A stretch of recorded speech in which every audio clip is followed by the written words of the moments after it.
At this period of time we have a lot of new Napier shoots to plant, so I want to make extra around the solar panels, but to dig out all that weed that is around here takes a lot of hours and a lot of energy.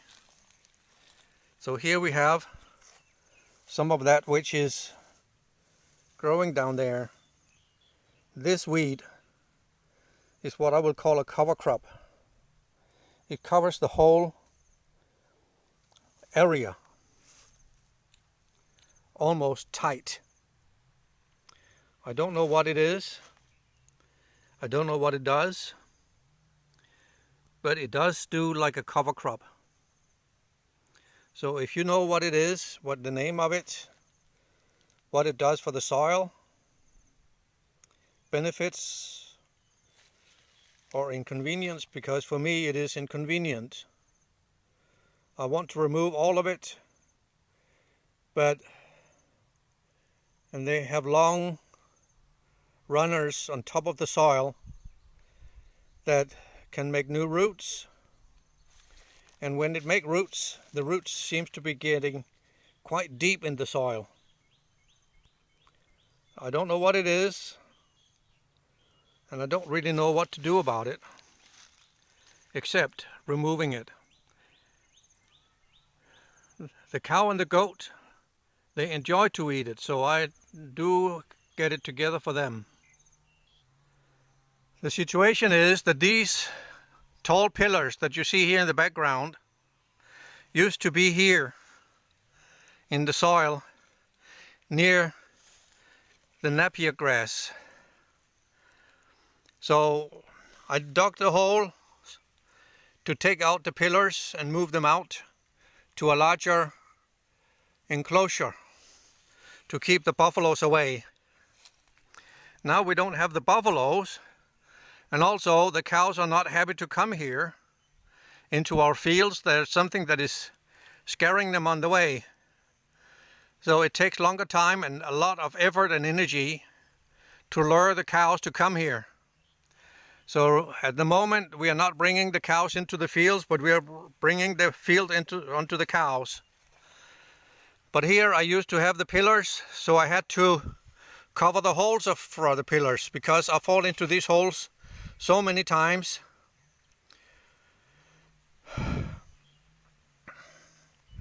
So while I was covering up some of the holes, I began to get the idea that I want to make a new set of Napiers that I will plant here next to the old ones, but in the correct way this time, because those Napiers that we have here, I dug a groove or furrow in the soil and put the Napier down there. They don't complain about it, but I want to make a dike or a ridge this time, also that when I open for the water that you can see over there, when I open for the water this way, I will be able to carry the water out here without a problem, without any difficulty, and be able to water the Napiers that we have out here. And these Napiers that we have out here, they're the chomchongs. They do get quite high, but Nalyung does not like them very much. She did a good thing when she got them the first time, but right now she prefers the Napier King, and because we have a veterinarian that is growing the super leaf Napier, then we also have been planting them. So now when we cut these Napiers that we have, then we want to make new sticklings to put in the soil, so that we grow the area that we're having with Napier. So we will have an overproduction of Napier.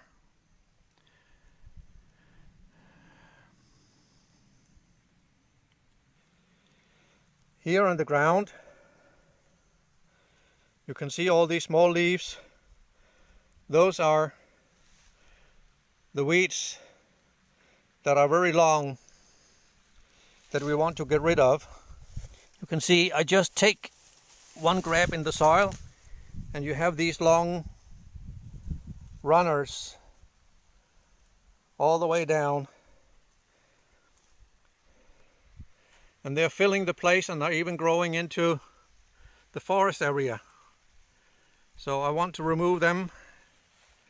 So it would be nice to find out if they are any good and if they are worth to keep, or get rid of them completely year by year.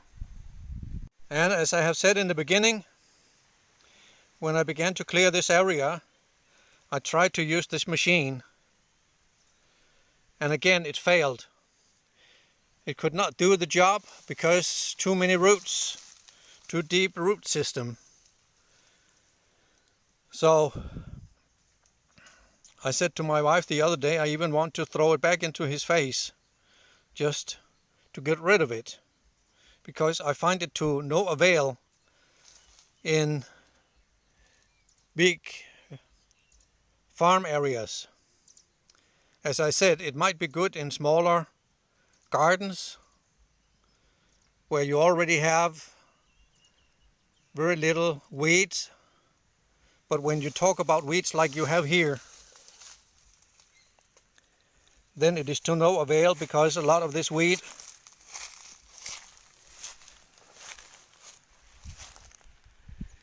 are deep weeds and are really filling the soil. So what took me a couple of minutes with that machine, I did with my hand tools, tie hand tools. And I was able to, in the same period of time, to clear out one big square meter. Whereas 1/10 of a square meter took 10 minutes or 5 minutes, as I said before. But this one, with my hand, bare hands, took me the same time, but for 1 square meter. So don't buy that thing, except if you have a nice little garden that you need to keep clean and need to kind of make an area between one and another, because it does make a little groove in the soil so that the water will run down that groove. And I have showed that before, that I did that with the other Napier down in the grass field behind here. But up here, to no avail. Just throw out money. And he did not allow me to get the generation 2. Even I ordered it, and I said I paid the $900 to be ready to receive the other one, but he never did. So sorry for this negative talk, because apart from that, as I started out with this one, I was sitting in a nice place, and as I said, I'm sitting in a nice place with a nice view, sitting in the shade, looking at the wealth of our area. Here you see our Napiers, and behind there you see the grass field.